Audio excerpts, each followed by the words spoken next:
జగన్మోహన్ రెడ్డి ధనదాహానికి బలైపోతున్న మరో వ్యవస్థ సహకార రంగం. స్థానిక సంస్థలను నిర్వీర్యం చేసి సర్పంచులను కానీ, ఎంపీటీసీలని, జడ్పీటీసీలని, కార్పొరేషన్లని, మేయర్ని, చైర్మన్ని అందరినీ కూడా పనికిరాని వాళ్ళుగా మార్చిన వ్యవస్థని తయారు చేశాడు జగన్మోహన్ రెడ్డి. నిధులన్నీ పక్కదారి పట్టించి వ్యవస్థను చిన్నాభిన్నం చేసి కనీసం గ్రామాల్లో ముగ్గు చల్లడానికి కూడా డబ్బులు లేని, జీతాలు ఇవ్వలేని దౌర్భాగ్య స్థితిలో నెట్టాడు. అలాగే సహకార రంగాన్ని ఏ విధంగా అస్తవ్యస్తం చేశాడో మనం గమనించాల్సిన అవసరం ఉంది. 4.5 ఏళ్లుగా ఎన్నికలు లేవు. ఎన్నికలు రాజ్యాంగ హక్కుగా పెట్టాల్సిన దాన్ని 3 సంవత్సరాలకు ఎన్నికలు నిర్వహించి ప్రజాస్వామ్యబద్ధంగా నడపాల్సిన ఈ సొసైటీలన్నింటినీ నిర్వీర్యం చేశాడు. నామినేటెడ్ ముగ్గురు కమిటీలుగా వేసి నామినేటెడ్ వేస్తే ఆ సంస్థ డబ్బులన్నీ కూడా పక్కదారి పట్టించారు. దోపిడీ చేస్తూ ఉన్నారు. బోగస్ సర్టిఫికేట్లు సబ్మిట్ చేసి ఉద్యోగాలు ఇప్పించారు. లక్షలు దోచుకున్నారు. దాంట్లో నాయకుడు కోట్లు ముట్టాయి. మొత్తం అస్తవ్యస్తం అయిపోయింది. కోఆపరేటివ్ రంగంలో, సహకార రంగంలో బ్యాంకులు కానీ, సొసైటీలు కానీ అన్నీ అస్తవ్యస్తం అయిపోయినాయి.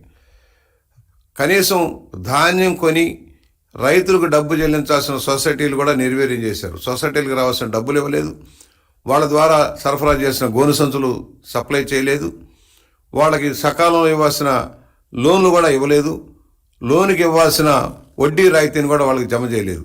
ఆ విధంగా సహకార రంగాన్ని నిర్వీర్యం చేసి ఎవరైతే నామినేటెడ్ పోస్టులు కల్పించి తన పార్టీ తాబేదారులకి కట్టబెట్టాడో, కప్పం కట్టాడో వాళ్ళందరూ ఏ విధంగా దాచుకోవాలన్న ప్రయత్నంలో పడ్డారు. ఇవాళ గోడౌన్ల ముసుగులో దోపిడీ,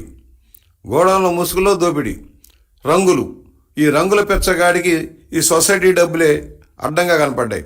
ఆ డబ్బులతోటి ఎక్కడికక్కడ రంగులు పెట్టి ఈ ముఖ్యమంత్రి సహకార వ్యవస్థని నిర్వీర్యం చేశాడు. పర్సన్ ఇన్ఛార్జి కమిటీలతోటే నడిపేస్తా ఉన్నాడు. అసలు ఎన్నికలు ఎందుకు పెట్టడం లేదు? ఒకప్పుడు కోర్టులో వేశారు అందరూ ఎన్నికలు పెట్టమని. కోర్టులో వేసిన ఎన్నికలు ఎందుకు నిర్వర్తించలేదు?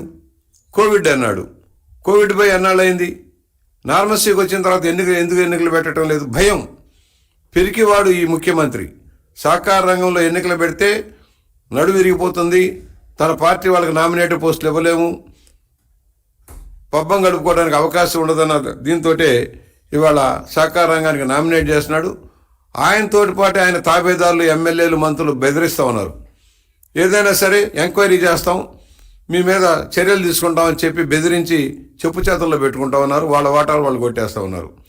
ఇవాళ ఎక్కడ ఏ సంఘంలో అనేక అవకతవకలు జరిగినాయి. కోట్ల రూపాయలు దోచుకున్నారని తప్పుడు పత్రాలతో లోన్లన్నీ తీసుకున్నారు, బ్యాంకులను నిర్వీర్యం చేశారని చెప్పిన చోట ఎక్కడైనా ఒక యాక్షన్ జరిగిందా ఈ రాష్ట్రంలో ప్రశ్నిస్తా ఉన్నాం. కోర్టు ముట్టికాయలు వేసి విచారణ చేయమన్న చోట కూడా విచారణ జరగటం వల్ల అధికారులు ప్రేక్షక పాత్ర వహిస్తూ ఉన్నారు. ఇవాళ సహకార రంగాన్ని మహాత్మా గాంధీ చెప్పిన ఈ సహకార వ్యవస్థని నిర్వీర్యం చేసేస్తా ఉన్నాడు.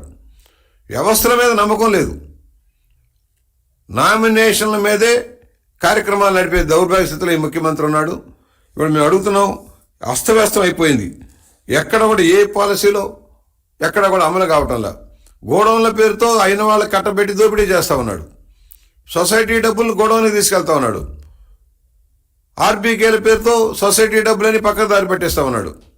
కేంద్రం ఇచ్చిన ఎంఎన్ఆర్జీస్ నిధులు కూడా పక్కదారి పెట్టిస్తూ ఉన్నాడు. కేంద్ర సూచనలు కూడా అమలు చేయడంలా.